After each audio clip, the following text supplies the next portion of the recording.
Boker Tov.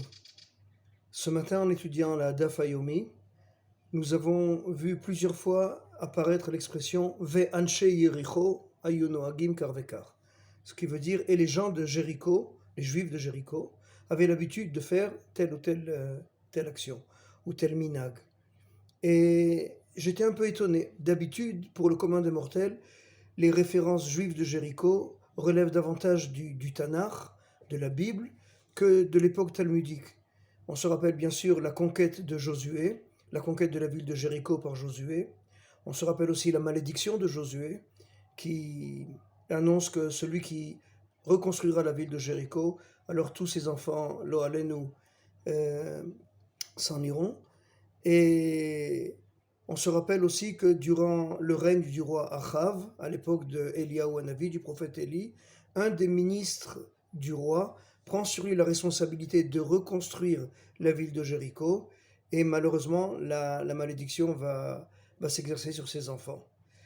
Mais Jéricho a aussi une histoire talmudique, et le Rav Meidan nous apprend que après la conquête romaine, sous la conduite du procurateur romain Gabinus, la terre d'Israël va être divisée en 5 districts différents. Et chaque district aura sa capitale et son Sanhédrin.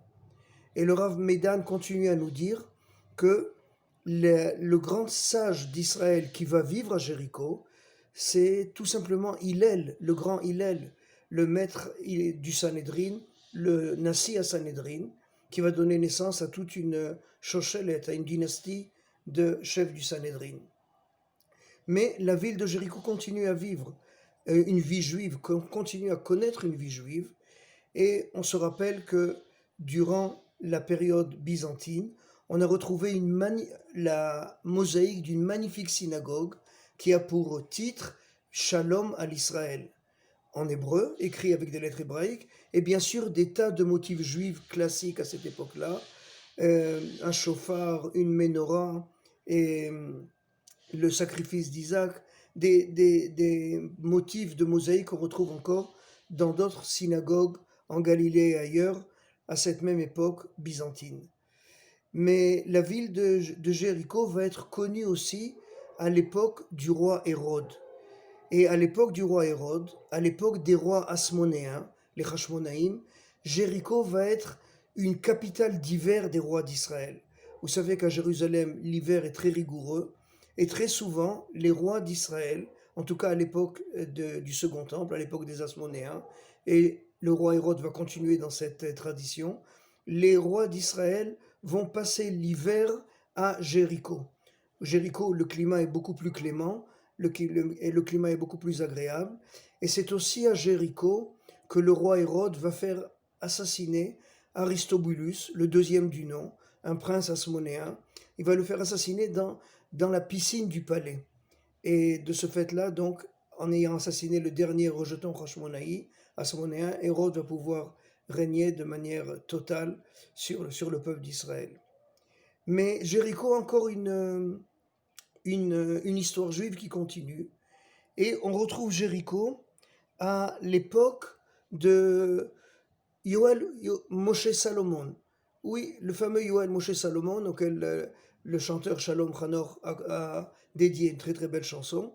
Yoel Moshe Salomon, un des fondateurs de la ville de Petar Tikva, a essayé de racheter des terres dans la ville de Jéricho. Et quand les autorités ottomanes, turques, ont découvert que l'acheteur était un juif, alors au dernier moment, ils ont annulé le contrat. Mais déjà, donc, à la fin du 19e siècle, des juifs étaient prêts à retourner à Jéricho et reconstruire la ville. Soit dit en passant, la malédiction de reconstruire la ville, nos sages nous expliquent, elle était valable uniquement pour celui qui reconstruit la ville.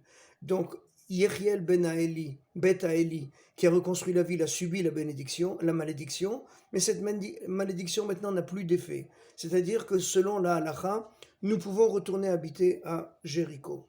Et un dernier détail qui m'a surpris beaucoup, entre les années 1929 et 1939, des années de crise en Palestine, c'est pas encore l'État d'Israël qui est né. C'est des années où il y a beaucoup de vagues de terreur de la part des nationalistes arabes. Va vivre à Jéricho une médecin plus exactement, Olga Feinberg.